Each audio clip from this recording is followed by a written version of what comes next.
Question number 7 पाहूया.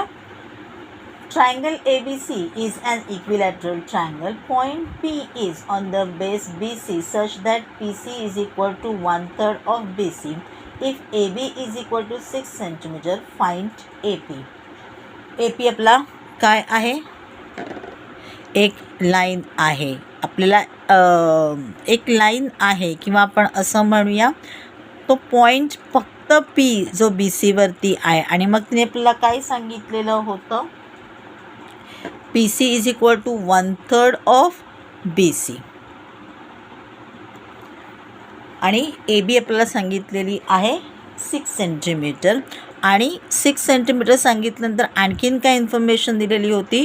It is an equilateral triangle. म्हणजे जर का AB आपली 6 सेंटीमीटर आहे तर आपली BC सुद्धा किती आहे? 6 सेंटीमीटर आहे.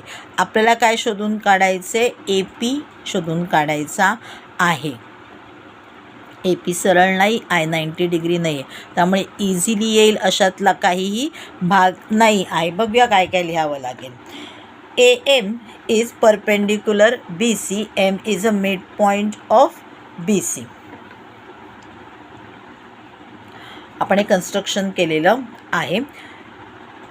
Triangle ABC is an equilateral triangle. Therefore, angle A equal to angle B equal to angle C equal to 60 degree and AB equal to BC equal to AC is equal to 6 cm. कारण त्यांनी आपलं दिलेलं आहे AB ची value, म्हणजे आपल्याला BC आणि AC ची सुद्धा व्हॅल्यू किंवा लेंथ कळणार आहे. व्हॅल्यू नको म्हणूया इथे आपण.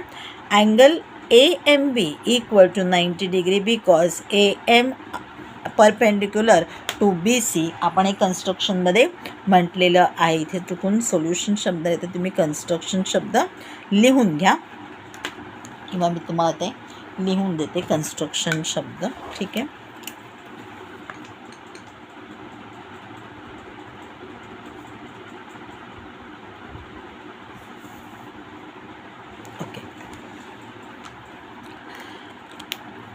आता आपण शो केलेलं आहे की बाबा हा 60 डिग्री आहे. AMBCचं कन्स्ट्रक्शन केल्यानंतर तो परपेंडिक्युलर होता, म्हणजे त्यांनी जी आपली A अँगल आहे त्याला बायसेक्ट केलेला आहे 30 डिग्रीमध्ये.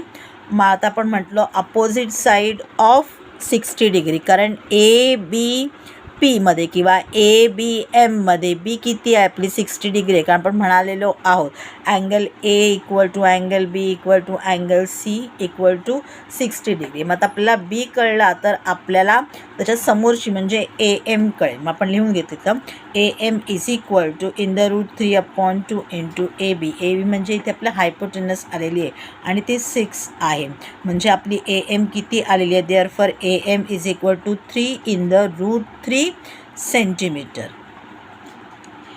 BM is equal to CM is equal to 3 centimetre. कारण मगाशी आपण काय म्हणालो होतो, तिने बायसेक्ट केलेलं आहे, म्हणजे BM आणि CM आपली सारखी येणार आहे. BC आपली किती होती? 6 होती. मग आपण म्हणालो की 3 सेंटीमीटर येईल. M is a mid point of BC. कन्स्ट्रक्शनमध्ये आपण लिहिलेलं आहे ते M is a mid point of BC. CM is equal to PC plus MP. CM कशी तयार झालेली आहे आपली? तर CP प्लस MP अशी तयार झालेली आहे.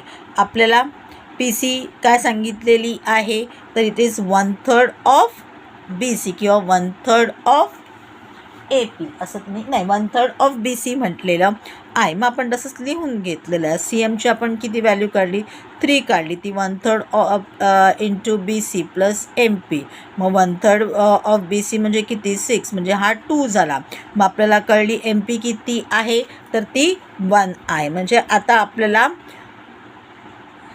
PCचं पण व्हॅल्यू माहिती आहे, APची पण व्हॅल्यू माहिती आहे. PCची व्हॅल्यू म्हणण्यापेक्षा PCची लेंथ माहिती आहे आणि MPची सुद्धा लेंथ माहिती पडलेली आहे. आता आपलं सोपं झालं काढायला. बघूया कसं काढायचं आपल्याला. आपण सुरुवातीला AM काढली, आता आपल्याला MP कळली. आता आपल्याला सहजपणे ए पी कळणार आहे. मग आपण कुठला लावला? बाय पायथागोरस थेरम लावला, कारण ए एम आपली काय होती? आपण टाकलेला जो होता तो परपेंडिक्युलर होता, म्हणजे तो 90 डिग्री असणार आहे, म्हणून ते पायथागोरस थेरम लावला आपण. A P square is equal to A M square plus M P square. A M square आहे आपला 3 in the root 3 the whole square plus 1 square. 3चा स्क्वेअर किती आला? 9 इन द रूट 3चा स्क्वेअर किती आला? तो आला आपला 3, म्हणजे 9 3 जा 27. 27 प्लस 1 मीन्स 28. तो आपण बायफर्केट केला 4 × 7. 4चा स्क्वेअर रूट आला 2, म्हणजे आपलं आन्सर आलं. Therefore A P is equal to 2 in the root 7 centimetre. आपल्याला ए पी शोधायला सांगितला होता, आपण ए पी शोधला.